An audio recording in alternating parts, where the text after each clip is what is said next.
Entonces, a la primera de las mesas que hoy nos congrega aquí, en esta jornada. Esta primera mesa se refiere al tema municipal, al tema municipalista, y en qué medida desde el ámbito local podemos actuar y podemos intervenir para extender la idea de la laicidad y el tema del laicismo. Yo quisiera empezar diciendo que, bueno, Paco ya ha hecho un comentario de que efectivamente son tiempos difíciles, pero bueno, tiempos difíciles yo creo que siempre lo hubo, ¿no? Para los temas de igualdad, para los temas de la libertad, los temas de la solidaridad o, por supuesto, los temas de laicismo, sobre todo en este país, ¿no?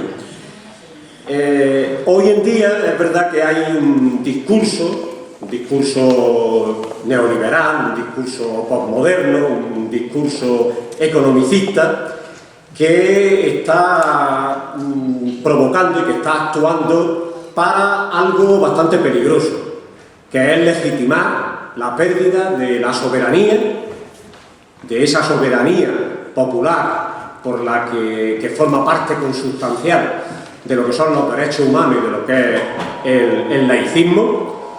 También está haciendo una pérdida o legitimando el fracaso de lo político, el fracaso de la democracia, todo ello para provocar la privatización frente a una respuesta colectiva de lo público, la pérdida de derechos y de libertades que están ocurriendo hoy día.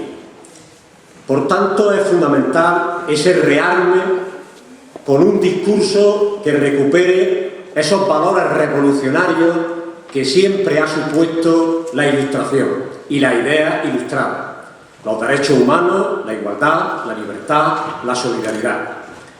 Y frente a ese posmodernismo que trata de legitimar la eficiencia de lo privado, el desapego de lo político o la renuncia de la razón, en el ámbito municipal creo que se puede plasmar todo este discurso y podemos actuar y podemos intervenir para hacerle frente y provocar, de alguna manera, un impulso como el que se produjo en el momento en el que acabó la época de la dictadura y iniciamos una andadura por una llamada democracia que nunca ha llegado a serlo, pero bueno, por la que, digamos, hubo un cambio político que se produjo, pero un cambio político en el que yo creo que lo fundamental fue el que la ciudadanía recuperó un poder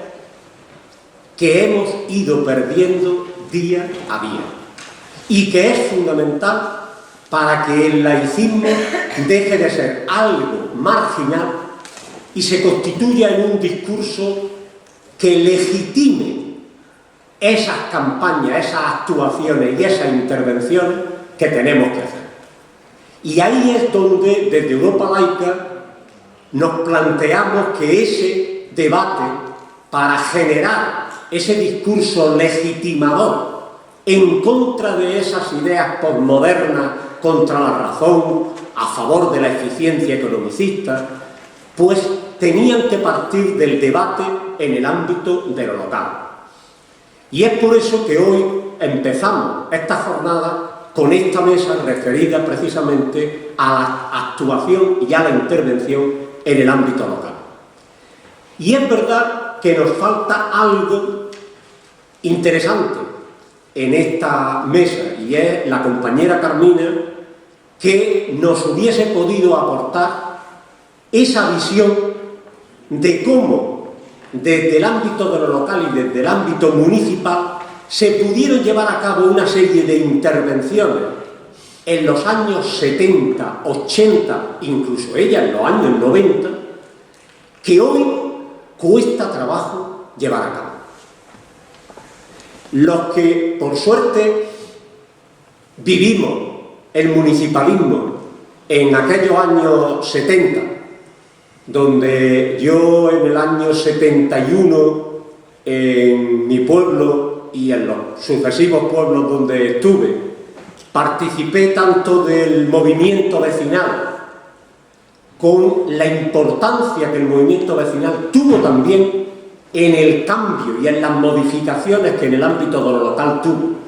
Y cuando hoy, en el siglo XXI y en el año 2017, después de tantos años de haber participado en el movimiento vecinal, he visto cómo ha ido degradándose, perdiendo fuerza, perdiendo poder, pero perdiendo poder no en el sentido, porque en algunos casos el movimiento vecinal ha ganado algún poder, un poder que se le ha dado desde las instituciones para alimentarlo, pero para hundirlo, para sofocarlo, para mantenerlo completamente callado, cuando en aquel tiempo era todo lo contrario. No había ningún tipo de poder, sino en el que los ciudadanos ejercíamos esa fuerza y la podíamos ejercer frente a los ayuntamientos que se constituían para reclamar esa escuela pública que tanto faltaba en aquellos municipios. Y hoy vemos cómo se deja que los ayuntamientos cedan terreno para que centros privados se construyan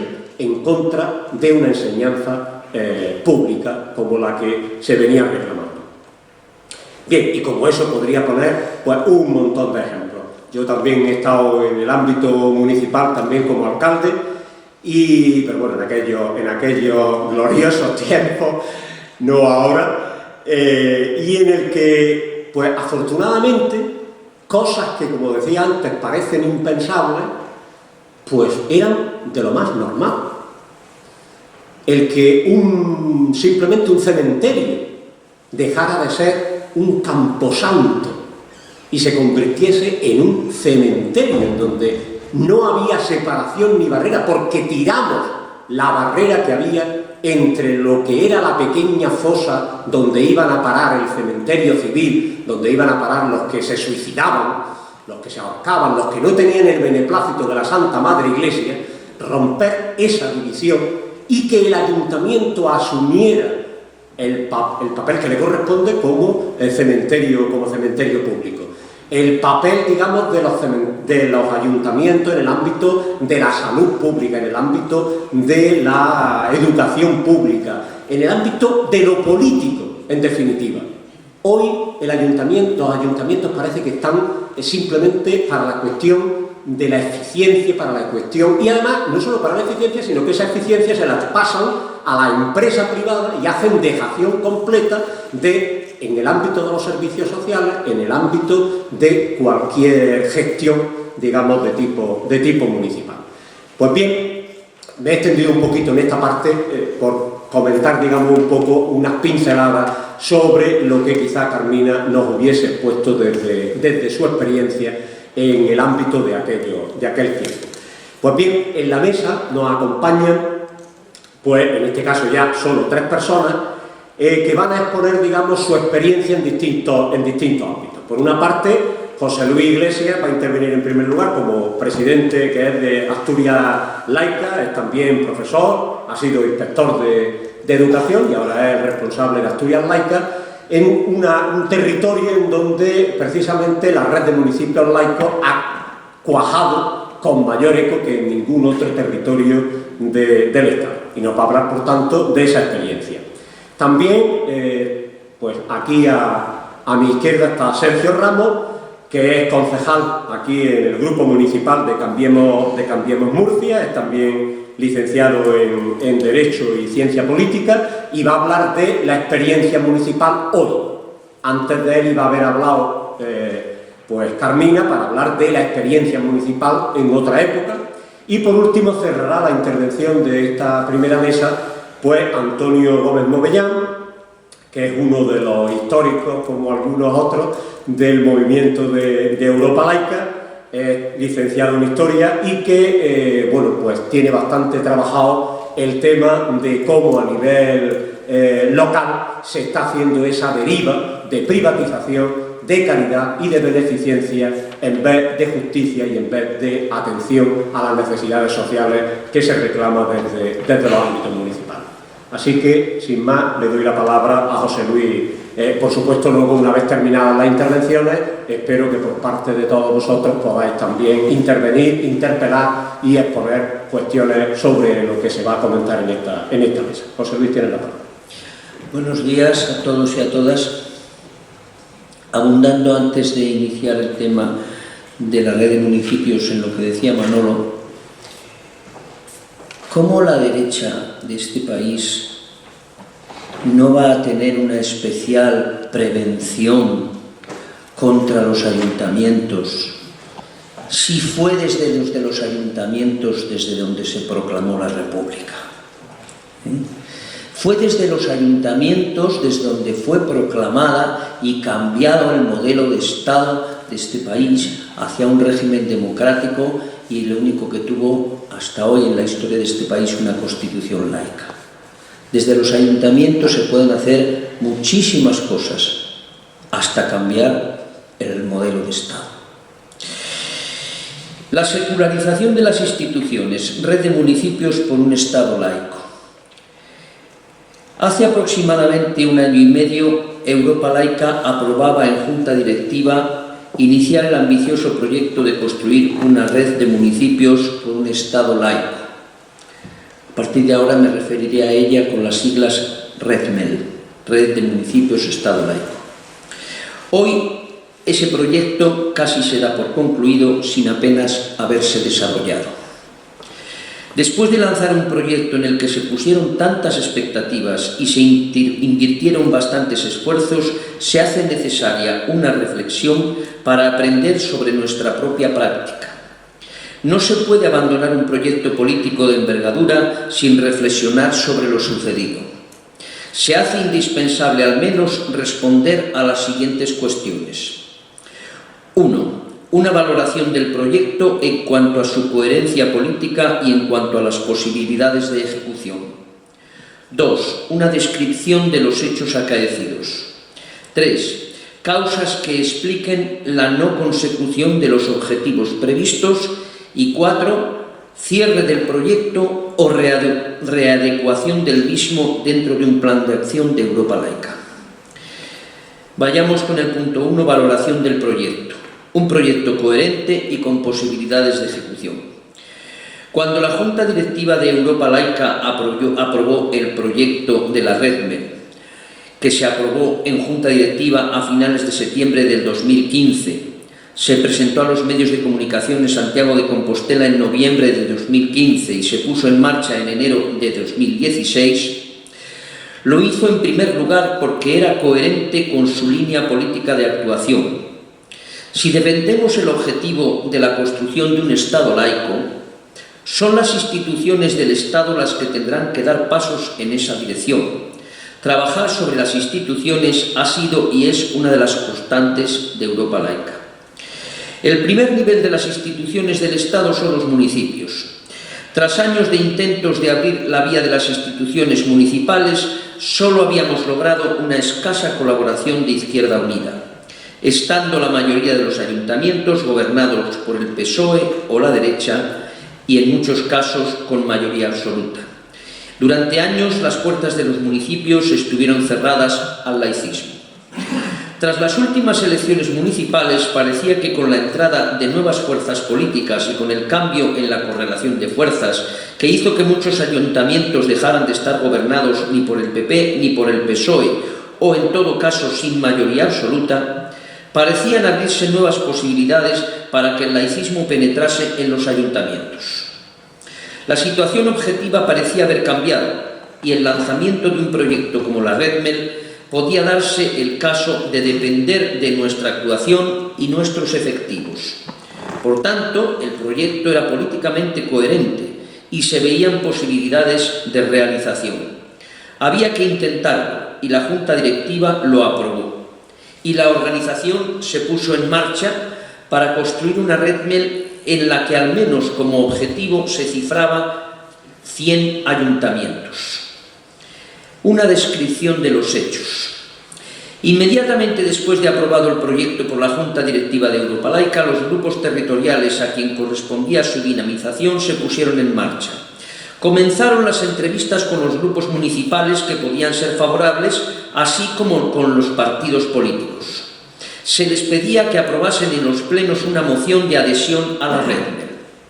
También inmediatamente se observaron las primeras dificultades. Partidos políticos y grupos municipales que ni siquiera nos recibían y aquellos que lo hacían sin entusiasmo alguno. El PSOE apenas había variado su posición de ignorar por completo el laicismo y las nuevas formaciones políticas, más de lo mismo. El laicismo no era una de sus prioridades y no estaban dispuestos a dar la batalla a una derecha montaraz cuyos ataques en los plenos, con sus consabidos argumentos y falta de talante democrático, iba ganando terreno a una izquierda institucional que declinaba dar esta batalla, y todo ello además acompañado de una contracampaña en los medios informativos. Salvo la excepción de Asturias, a la que más adelante me referiré, ninguna gran capital aprobó en la primera etapa unirse a la Redmen. Hubo algunas, como Santander o Zaragoza, donde no se aprobó porque el PSOE votó en contra o se abstuvo. Y así, muy lentamente, hubo un goteo de ayuntamientos que se unían a la Redmen. La mayor parte ayuntamientos poco significativos en número de población. Y así se llegó a la cifra de 17 ayuntamientos, muy lejana del objetivo de los 100 municipios. En la segunda etapa, cuando ya era una evidencia que la Redmen no alcanzaría el objetivo de los 100 municipios, se unieron Santiago de Compostela y el último ayuntamiento, el importante municipio de Valencia. El caso de Asturias es muy diferente y significativo.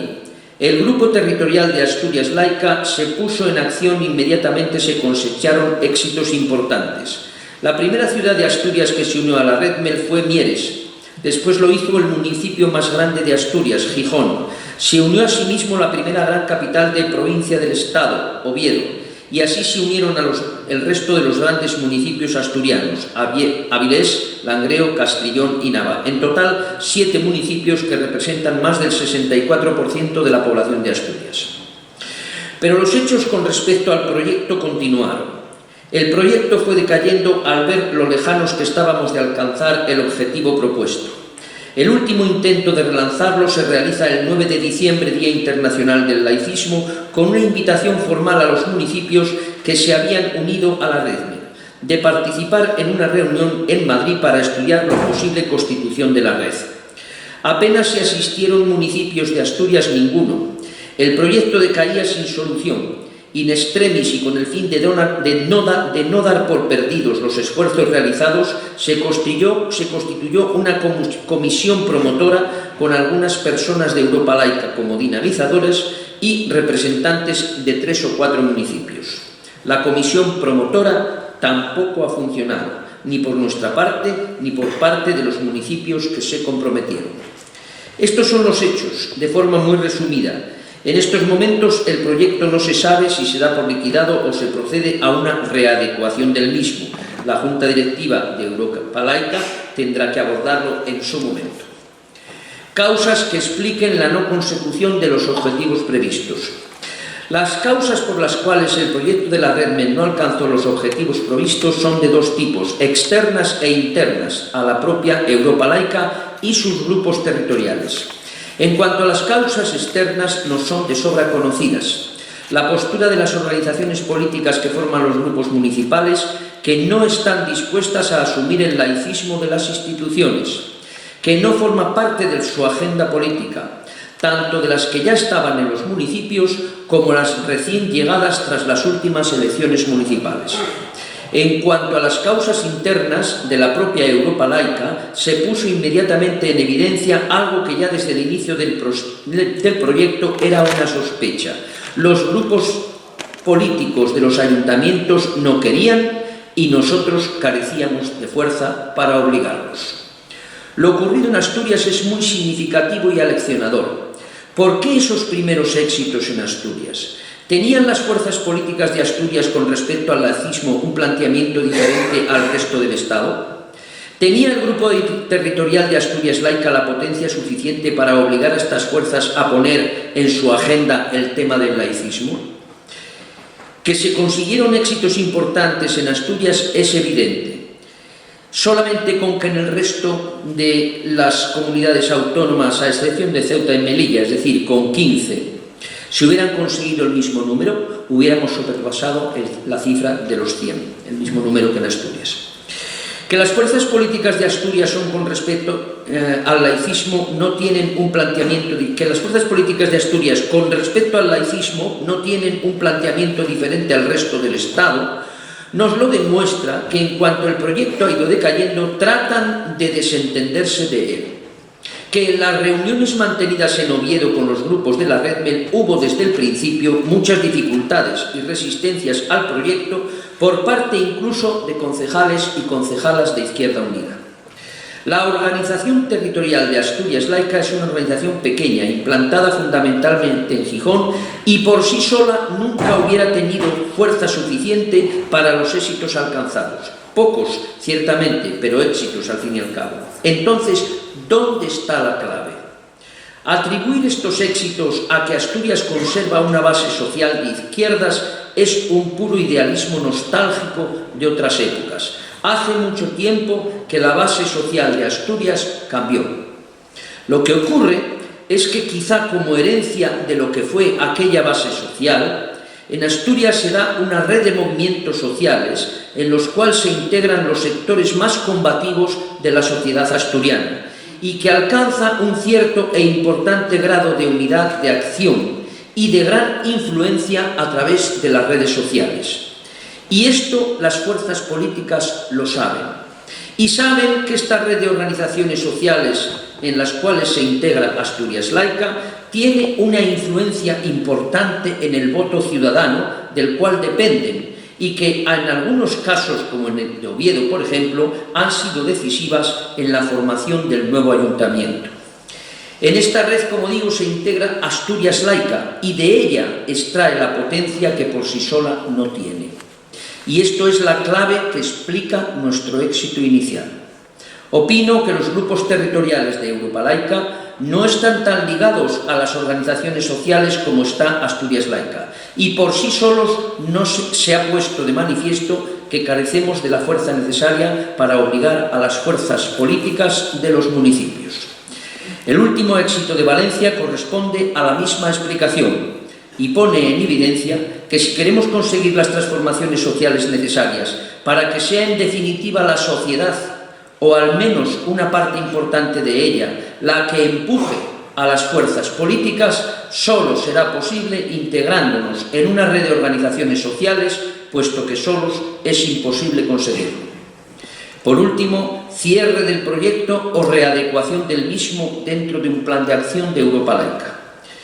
Europa Laica debe tomar una decisión al respecto. O se cierra el proyecto o hay una readecuación del mismo. Pero no lo debe de hacer sin una discusión razonada en la cual se estudien los aciertos y los errores y se aprenda de ello. El proyecto, como ya expuse, tiene coherencia política y es necesario. Europa Laica por sí sola no tiene fuerza para llevarlo a cabo. Si el proyecto se readecúa para ejecutar a largo plazo, necesariamente pasa porque los grupos territoriales acepten trabajar más y mejor con las organizaciones sociales. Sería un error grave desechar un proyecto coherente y necesario en base a no aceptar trabajar con las demás organizaciones sociales por miedo a que el laicismo se diluya en los mensajes de las otras organizaciones sociales, cosa que no ha pasado en Asturias Laica, como ya he expuesto en otro documento. Nada más y muchas gracias.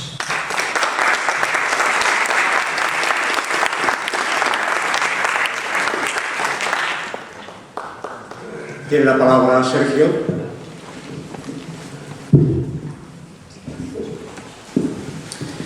Bueno, primero dar las gracias a todos los asistentes por venir a estas jornadas y sobre todo a los que no sois de Murcia, que sé que las comunicaciones de esta ciudad con el resto del país no son las mejores.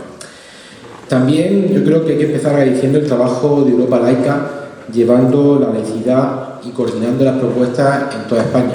No sería posible el repunte del laicismo en este país sin las numerosas organizaciones, principalmente Europa Laica, que lo están llevando a cabo. Entonces quiero agradecer a Europa Laica y a Europa Laica, la región de Murcia, el trabajo que han hecho en estas jornadas y el resto del año. Aunque voy a empezar con una pequeña crítica. Esta mesa estaba compuesta por 4 compañeros y una compañera. La compañera al final no ha podido venir, se ha quedado solo con hombres. Yo propongo que para las siguientes jornadas, si pudiera ser, que todas las mesas fuesen paritarias, obligatoriamente paritarias. Creo que es una manera de atraer e intentar que más compañeras participaran. Yo vengo a contar la experiencia que hemos tenido en Murcia, que es una experiencia que demuestra lo duro y lo arriesgado que es llevar a algunos ayuntamientos propuestas de laicismo. Yo escuchaba antes a la compañía de Zaragoza o de Asturias, y es verdad que en el norte de España se ha avanzado mucho más y es mucho más fácil generar estos debates que aquí en el sur o en lugares como Murcia. Como ejemplo, hoy hay una misa de 24 horas en la Catedral de Murcia. No sé nada que ver con el Congreso, pero no me extrañaría que tuviera algún tipo de relación. En 2015 el Partido Popular perdió la mayoría absoluta en Murcia. Pasó de 19 concejales a 12. Aún así sigue gobernando porque Ciudadanos se abstuvo. Pero al menos en el Pleno no hay una mayoría absoluta, ya hay cierto margen para ganar mociones y proponer debates. En ese entorno nosotros queríamos generar un debate sobre la laicidad, que en este municipio nunca se había debatido de forma seria. Y en este municipio pasan cosas graves con respecto a la separación de Iglesia y Estado. Falta muchísimo trabajo por hacer. Yo os pongo un ejemplo que es simpático, pero que demuestra hasta qué punto hemos llegado. Hace un año fui a las fiestas patronales de una pedanía de Murcia. Murcia se divide en un centro, un casco urbano y muchas pedanías, y había inaugurado las fiestas. Antes de inaugurar las fiestas, a las 7 de la tarde, había una procesión.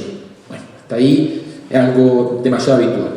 Pero es que yo me he quedado con la compañera de allí para hablar un rato, tomarnos algo antes de inaugurar la procesión. Pues no, en esta pedanía, cuando hay procesión, aunque sea un día agradable, a las 7 de la tarde, todos los comercios y bares cierran, independientemente de la gente que haya por ahí. Para que veáis el nivel que hay. Por supuesto, en cada procesión de Murcia o de las pedanías, el alcalde o el alcalde pedáneo salen con el bastón de mando encabezando la procesión, ya sea el alcalde del PP, por supuesto, del PSOE o últimamente de Ciudadanos. Entonces nosotros sabíamos que era difícil que esta moción se ganara, pero vimos en la moción de Europa Laica para la constitución de una red de Estados, por un Estado laico, vimos una oportunidad de generar un debate, de que el Pleno Municipal debatiera sobre hasta qué punto en este municipio había una separación real entre Iglesia y Estado, hasta qué punto lo que estaba haciendo el Ayuntamiento respetaba las leyes, ya respetuoso con la confesionalidad del Estado, etc. Sabíamos que era difícil ganar la moción, pero al menos queremos generar un debate. Bueno, la moción se presentó a mitad de marzo, un viernes.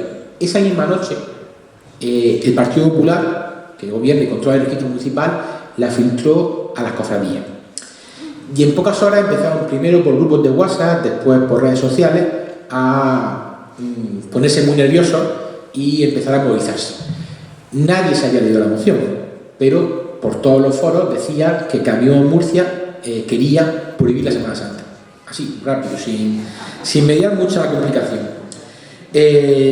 Claro, eso saltó a los medios de comunicación regionales, después nacionales, televisiones estatales, y se montó un buen lío. Nosotros que tenemos poco acceso a los medios de comunicación, como grupo de izquierda, yo pertenezco a Cambiemos Murcia, que es una candidatura unida popular, con compañeros de Izquierda Unida, de Podemos, de ECO y mucha gente independiente, tenemos ciertamente poco acceso a los medios, que son bastante conservadores. Sin embargo, esta semana, todos los días, tuvimos que hacer ruedas de prensa, ya fuese convocada o improvisada. Y todos los días teníamos un montón de medios de comunicación, que después nunca explicaban la moción tal como era, pero al menos nos echaban fotos.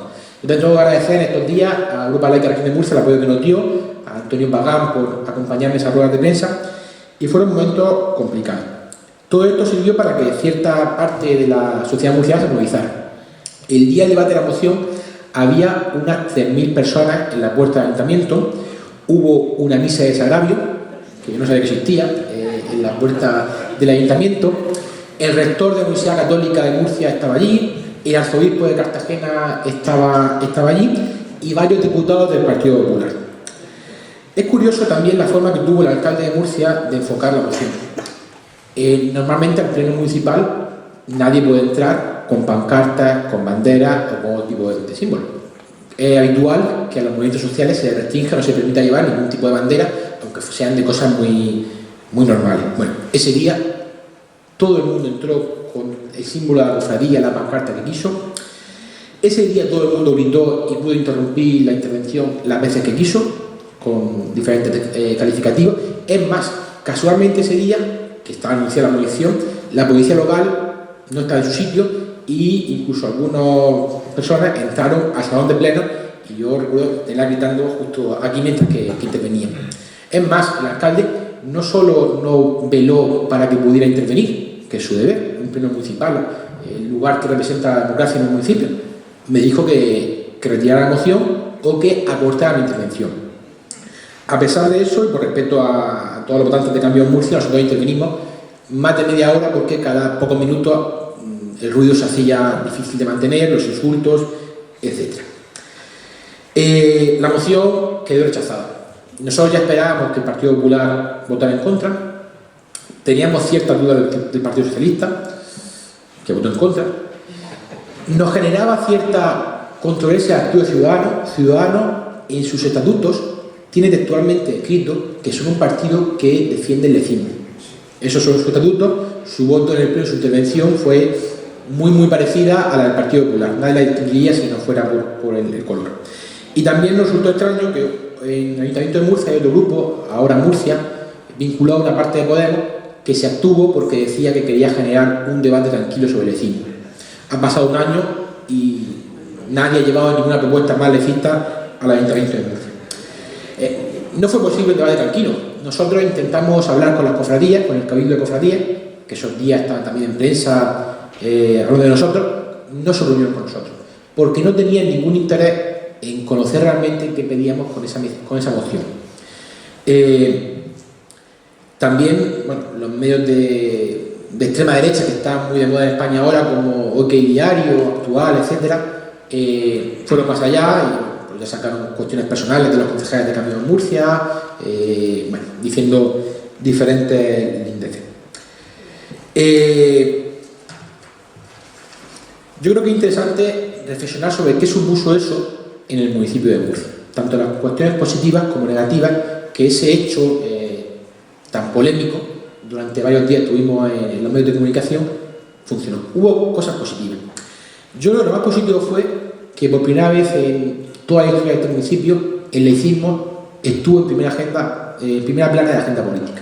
La gente hablaba del laicismo, se crearon varios grupos de debate, es más, se creó una página web de apoyo a la moción en la que firmaron varios diputados nacionales de Izquierda Unida, eurodiputados, algún diputado nacional también de Podemos y muchas personalidades independientes del municipio de Murcia. Eso fue una muestra de apoyo a lo que estaba pasando, con lo cual se generó un debate muy interesante en la sociedad, no tanto en los medios de comunicación, sobre que el laicismo existe. La gente por primera vez escuchó que no es normal que el alcalde presida la Semana Santa, que no es normal que la Iglesia Católica no justifique ni un solo euro de lo entregado para la Semana Santa, que esas cuestiones no son normales y que nosotros no queríamos prohibir la Semana Santa, queríamos que en un Estado democrático se justificara su coste igual que otra actividad cultural.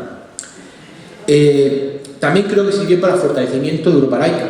Los compañeros podrán decir, pero creo que a partir de esa moción, ese debate, los afiliados a Europa Laica de la región de Murcia han crecido y bueno, estamos en una posición, creo que parte de que el Congreso sea aquí es porque se ha generado una ola de trabajo después de esa moción.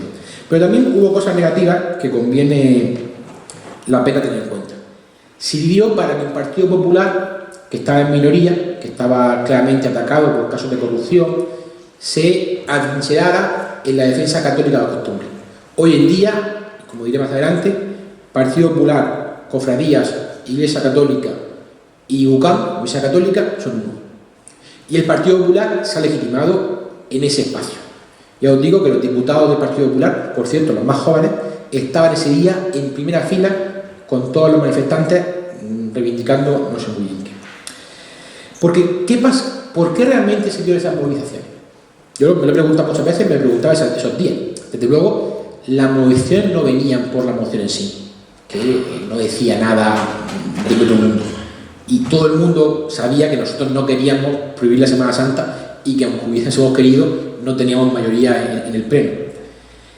La movilización vino porque una Iglesia Católica que está viendo cómo pierde privilegios, cómo a pesar de que controla cierta parte del poder político, la sociedad cada día es más laica, está viendo cómo la nueva política, surgida después del 15M, todavía replantea más su papel en el Estado.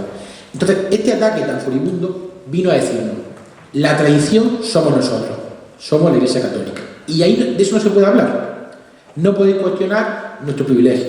Y no queremos que nadie hable de la falta de transparencia que tenemos.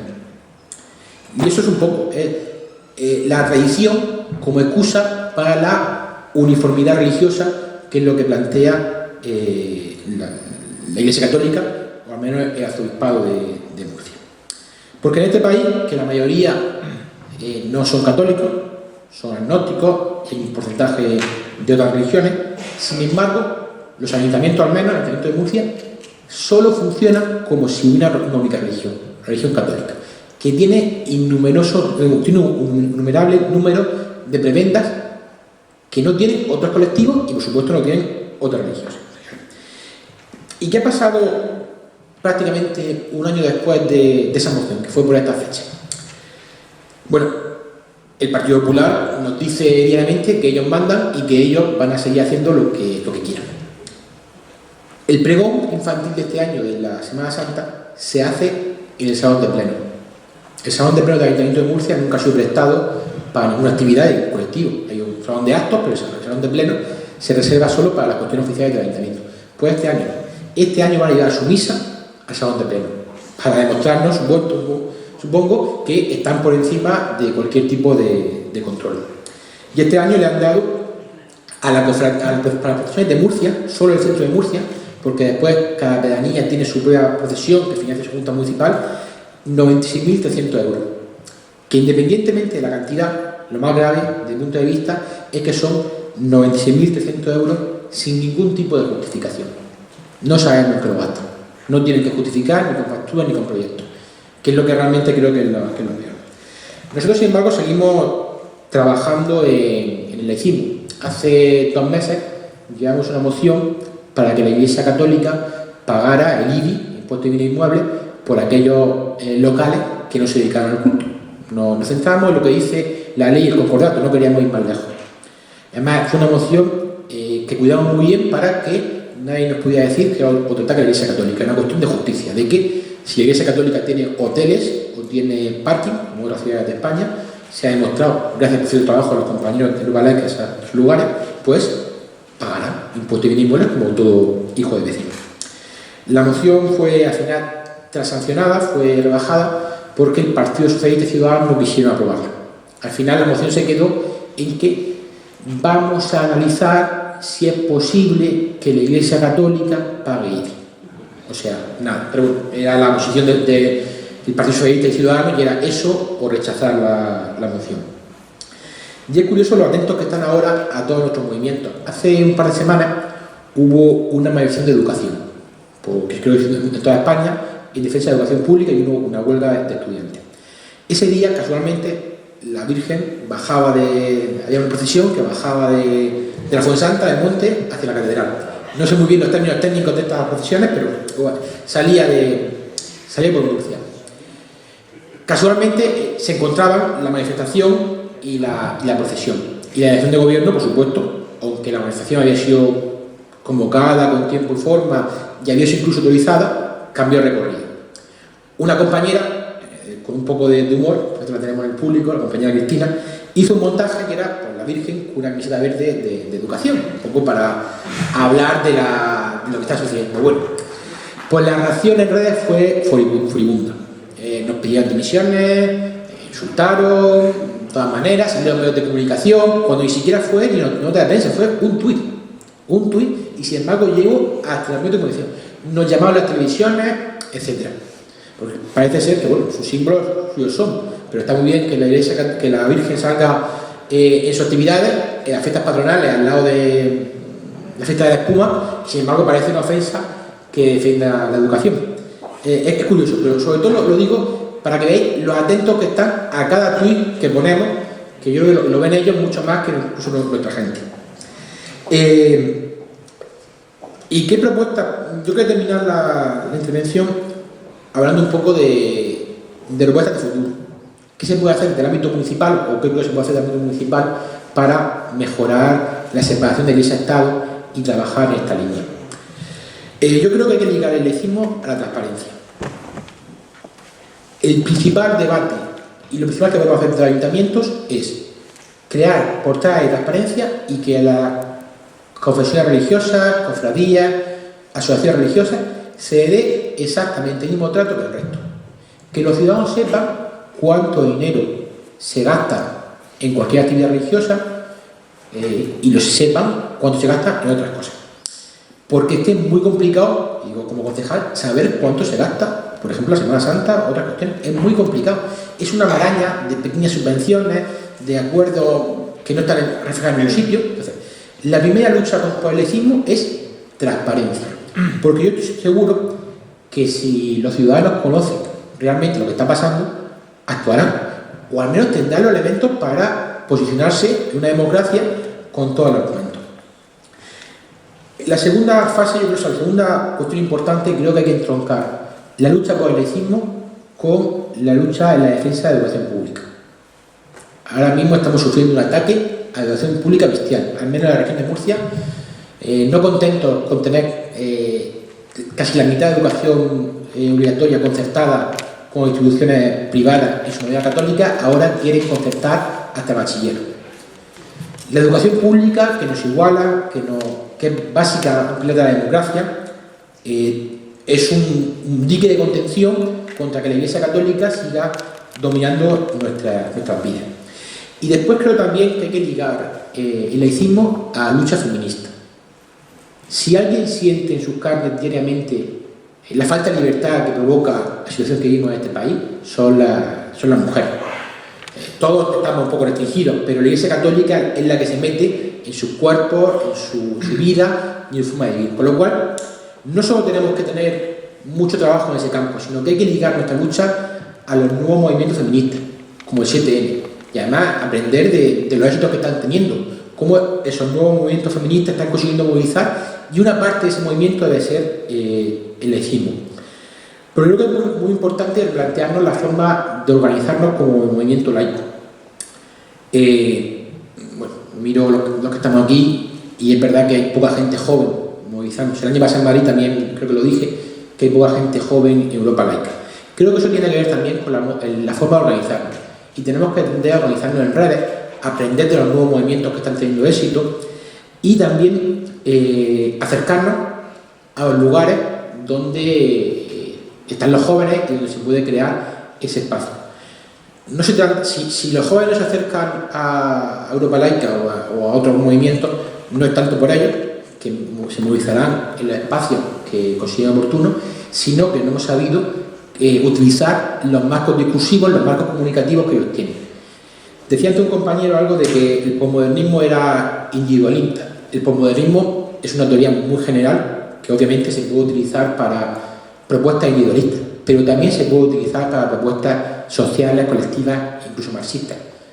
Últimamente se habla mucho de la clau y el postmarxismo.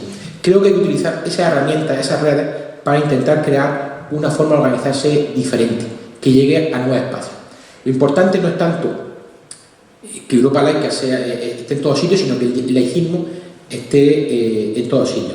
Y yo creo que las nuevas generaciones, la gente que nacimos después de la transición, tenemos muy claro, o muchos de nosotros tenemos muy claro, que una sociedad democrática avanzada no puede convivir con el monopolio de la Iglesia Católica. No es una cuestión ya solo de separación de Iglesia y Estado. Nos jugamos con esta lucha la propia calidad de la democracia. Muchas gracias.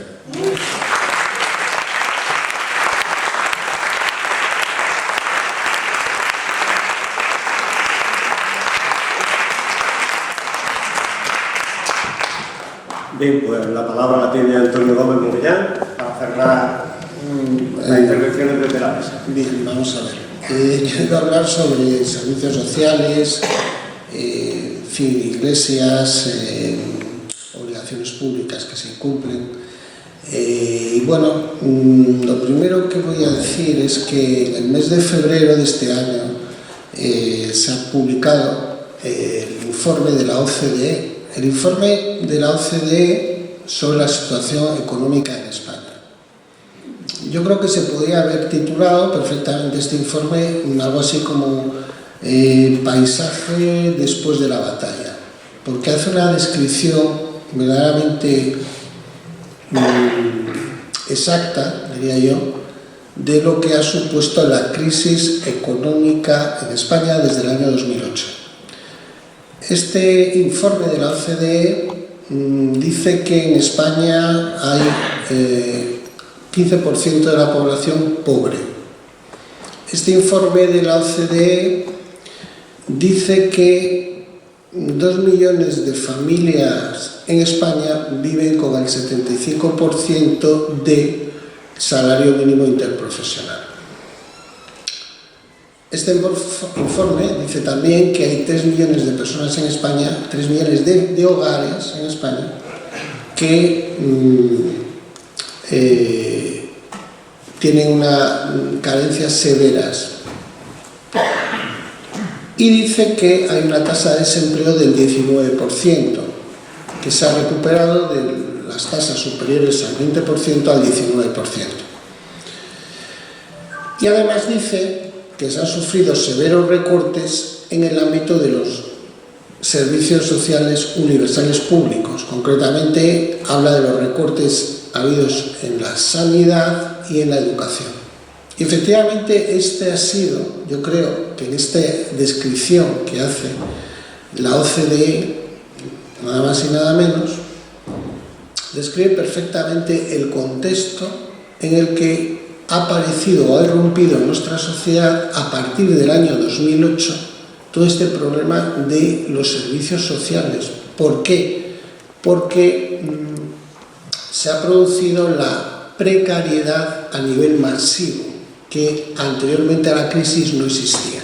Y eso es lo que ha hecho irrumpir las imágenes, sobre todo en los años más duros de la crisis, en los años el 10, el 11, el 12, las imágenes que no se veían en España pues desde hace muchos años, las colas de pobres en los conventos.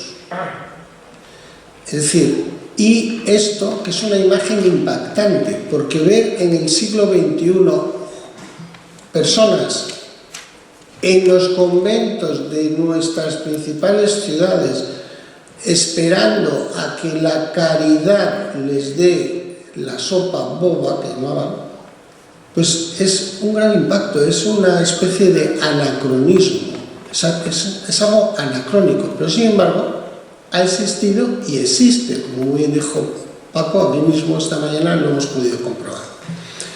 Entonces, este es el contexto donde las administraciones públicas de este país, locales, de las diputaciones, de las comunidades autónomas y del gobierno central, y digo yo más, y de los fondos europeos, en ese tiempo empezaron a dar pródigamente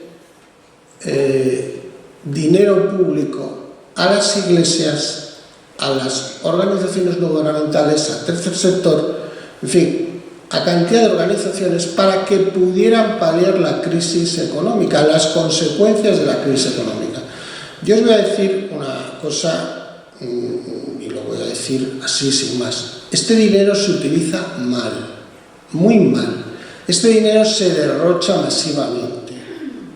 Y tenemos casos, por ejemplo, en la comunidad, en el Ayuntamiento de Madrid, que todos los conventos que dan la sopa boba son financiados por el Ayuntamiento de Madrid. Es una vergüenza que esto pase en el siglo XXI. Son además, a la Iglesia le interesa, pero quiero deciros que la Iglesia Católica es una especie de gran limosnera. O sea, es una especie le interesa esa imagen impactante, porque de ahí recauda más. Es decir, exhibir la pobreza, aparte de la humillación que supone para el pobre, exhibir la pobreza es después pasar la bandejita a todos, a la Unión Europea, al Ayuntamiento, a la comunidad autónoma. Así funcionan las iglesias y sus organizaciones. En fin, este es el contexto en el que, digo, se desarrollan los servicios sociales. Y esto es posible porque en España, a diferencia de otros países europeos, no hay un sistema de protección social. Llegó la crisis económica y no hay protección social. Es decir, el estado del bienestar en España básicamente pues son la sanidad, es la educación universal, es la protección por el desempleo, y hasta ahí hemos llegado. Hasta ahí hemos llegado. Esto es lo que ha dado. Esto es muy normal en los países católicos, yo lo vengo diciendo por ahí, que efectivamente en los países del sur la protección social no existe. En los países de Centro Europa y nórdicos existe protección social. Existe que si una persona se queda sin protección al desempleo o no puede trabajar, pues la sociedad en su conjunto, que es la solidaridad, es decir, cuando se dice vamos a dar dinero a ONGs, no, es que la solidaridad es lo que haga la sociedad en su conjunto, son los servicios públicos, no hay otra solidaridad. Esto yo creo que tiene que quedar muy claro, o sea, los servicios universales que presta la sociedad, el Estado, los poderes públicos, eso es la solidaridad. Las pensiones son la solidaridad, no hay otra solidaridad. Esto es una conquista social. Entonces, esto, no es necesario que se defina, porque os digo que en aquellos servicios universales, por ejemplo, en España hemos tenido las movilizaciones de las mareas blancas, las mareas educativas, son defendidos por los propios trabajadores que están en estos servicios. Incluso va más allá que, como digo, pueden ser acompañados por la sociedad, pero en general, cuando tú impones un servicio universalizado, los propios trabajadores de esos servicios defienden esos servicios y se echan a la calle, como hemos visto en nuestro país. Bueno, pues como decía, el problema ha sido que no existe protección social. Mayormente pasa en los países católicos del sur, digamos que unos niveles de renta de $30.000, que es el caso de España, se podría permitir tener unos sistemas de protección social, pero no hay. Lo único que hay en este país ahora mismo son las llamadas rentas de garantía, rentas mínimas de garantía. Quiero deciros que la OCDE dice en ese informe presentado en febrero de este año, dice al gobierno que tiene que generalizar estas rentas mínimas y tiene que hacerlas más elevadas para garantizar la estabilidad social. Esto dice nada más y nada menos que la OCDE. Efectivamente, estas rentas es un programa que existe en las comunidades autónomas, no son catálogos de derechos, se dan de una manera casi, yo diría, discrecional, y finalmente son unas rentas que en todo el Estado son beneficiados 300.000 personas. Cuando estamos hablando que las personas en situación de carencia evidente, estamos hablando que pueden ser 5 o 6 millones de personas, evidentemente es totalmente insuficiente. Pero aparte de ser totalmente insuficiente, no están garantizadas, porque como digo, no existe una ley que las garantice. Es en este contexto, como digo, donde las iglesias y, digamos, los sectores privados intentan mostrarse muy proactivos en estos momentos de crisis económica. Hay que decir que la Iglesia Católica, sus organizaciones, sus fundaciones, durante el periodo en que España construyó un estado de bienestar universal, por lo menos en el ámbito de la sanidad y educación, siguió especializándose, quiero decir, a partir del año 79-80, en una serie de sectores que el Estado nunca ha llegado a ellos. Son los sectores como menores, los sectores como algunas ramas de la sanidad, los sectores como ancianos. En todos estos sectores la Iglesia ha estado muy metida, nunca ha dejado de estar y se ha especializado y además se ha modernizado. Ahí compite, también podríamos hablar de otros, por ejemplo, el sistema de pensiones, drogadicción, está muy metida. Ahora os puedo dar algunas cifras para entender la dimensión de este asunto. Pero lo importante es que, como digo, estos sectores ahora ya no solamente es la Iglesia Católica, ahora ya tiene que rivalizar la propia Iglesia y sus fundaciones y sus organizaciones con, digamos, el fenómeno que podemos denominar la mercantilización de los servicios sociales. Porque en los últimos años estamos viendo que los ayuntamientos, que las comunidades autónomas, que las diputaciones están siendo jibarizadas por las empresas privadas que tienen nombres y apellidos. Hoy, por ejemplo, las actividades en los servicios sociales de los ayuntamientos, como por ejemplo la asistencia domiciliaria, está siendo, digamos, mercantilizada. Yo suelo poner el ejemplo del año pasado de Barcelona, donde el Ayuntamiento de Barcelona sacó a concurso la asistencia domiciliaria por valor, y lo voy a decir porque ya es un valor muy grande, son 114 millones de euros, y donde las adjudicatarias fueron Valoriza y Clece, que son filiales de Sacyr Vallehermoso y de ACS, es decir, de Villamir, y de desplazando precisamente a fundaciones eclesiásticas que hacían esa labor y a otras empresas del tercer sector. Es decir, la Iglesia tiene que rivalizar con ello, pero la Iglesia es muy potente en estos servicios sociales. Por ejemplo, en el ámbito de los ancianos, la Iglesia Católica en España, esto es una cosa impresionante porque va a tener mucho futuro. Hay 400.000 plazas de residencia, 200.000 prácticamente lo controlan la Iglesia y sus organizaciones, las Hermanas de Caridad, las Hermanas Hospitalarias, los Mensajeros de la Paz. Es una penetración muy importante, están muy bien situados. Evidentemente hay grupos privados del ámbito de la asistencia sanitaria, pero es una vergüenza que en el siglo XXI la Iglesia Católica en España tenga prácticamente monopolizado un sector y oferte más que todas las administraciones públicas juntas. Es una cosa increíble.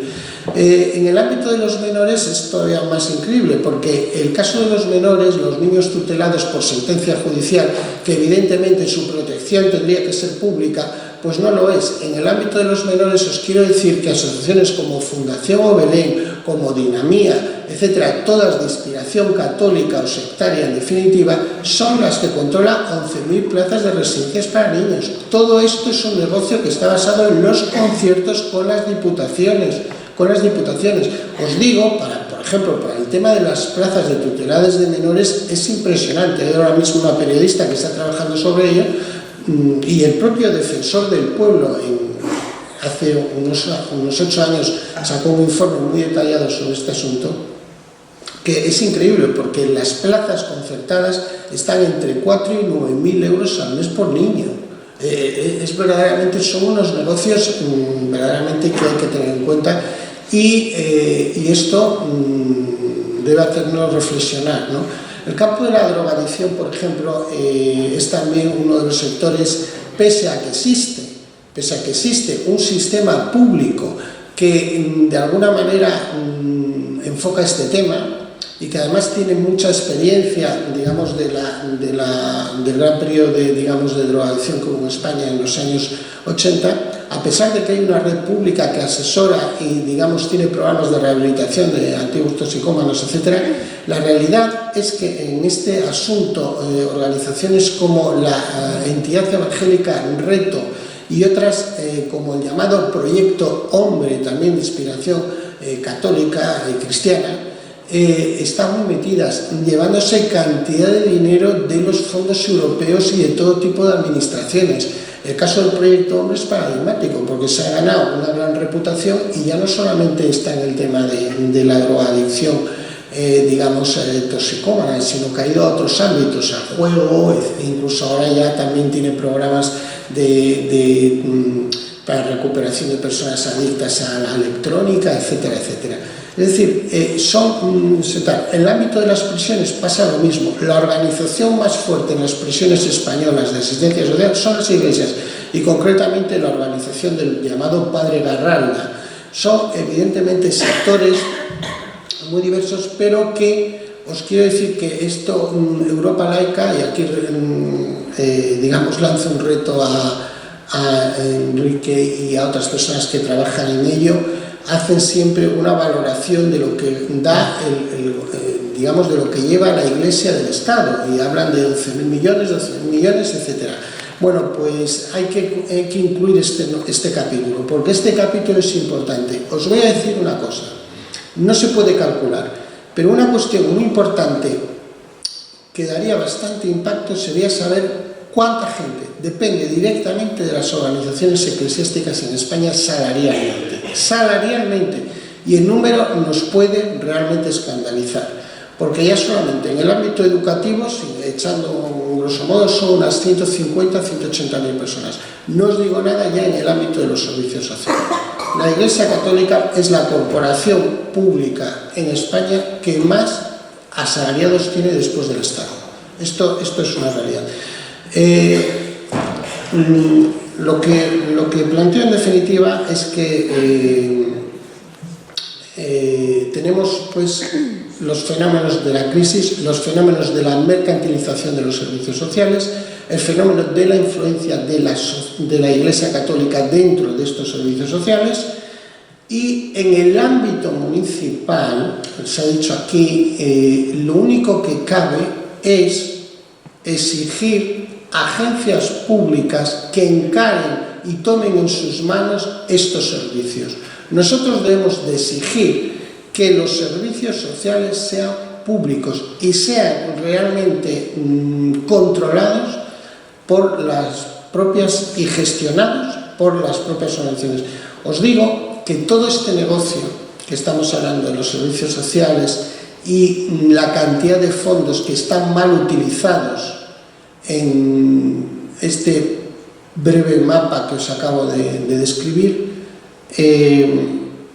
está basado en una cosa, en una sobreexplotación enorme de la mano de obra que trabaja aquí, mayormente mujeres y emigrantes, porque esto solamente hace falta darse una vuelta por las residencias de ancianos, darse una vuelta por las residencias de menores. En las residencias, por ejemplo, de menores, de centros tutelados de menores, faltan pedagogos, faltan, digamos, personal especializado, y lo que más hay son guardias de seguridad. Es decir, todo además tiene, digamos, una contrapartida. Es decir, estas empresas buscan exclusivamente el beneficio, no buscan realmente realizar ese servicio social. Por tanto, ¿qué ocurre en el caso de los menores? Pues que hay cantidad de denuncias de familiares o personas, digamos, que tienen ahí a sus hijos, pues de que hay pues una excesiva medicamentación de estas personas, que efectivamente no hay personal cualificado, etc. Los ayuntamientos y las diputaciones, porque históricamente han sido las diputaciones que se han encargado mucho de los temas de los servicios sociales. Esto tiene que ver con la historia, en definitiva, de lo que fue el origen, digamos, del estado de beneficencia en España, donde evidentemente todo esto viene de la historia de la Iglesia Católica, puesto que los servicios sociales en España, digámoslo así, eran unos servicios de beneficencia eclesiástica durante muchísimos años, ¿no? Y por esa razón las diputaciones, después de las reformas, digamos, que hubo provinciales en España, se han ocupado generalmente de todo lo que son hospicios, etcétera, o sea, huérfanos, menores, etcétera. Esa es la razón. Y por lo tanto, las autoridades locales, bien sean de las diputaciones, de los ayuntamientos, deben de tomar en sus manos, creando agencias públicas, estas cuestiones. Desgraciadamente no es así, no se está produciendo este asunto. Los nuevos ayuntamientos, digamos, tanto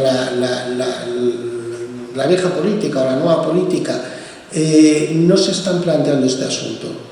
Recientemente estuve en Asturias, invitado por Asturias Laica, y estuve viendo la Ley de Servicios Sociales y la reforma que se hizo de la Ley de Servicios Sociales en Asturias en el año 2015. La ley, básicamente, esa reforma se basa para que la comunidad autónoma pueda concertar y crear convenios incluso al margen de la legislación, para saltarse incluso al margen de la legislación concursal pública del Estado. Es decir, firmando convenios directamente con instituciones. Me he llevado una sorpresa, porque al venir aquí a Murcia y ver qué legislación había en Murcia, me he encontrado la sorpresa, que es una cosa increíble, que en el mismo año 2015 fue reformada la Ley de Servicios Sociales en Murcia para hacer exactamente lo mismo. Es decir, todo un articulado diciendo hay que concertar las plazas y hay que crear convenios. Me he llevado la sorpresa porque, claro, no es tanta sorpresa. Sabéis que las leyes formalmente se realizan en los parlamentos, pero hay grupos detrás que son las que verdaderamente las impulsan, que son los llamados lobbies.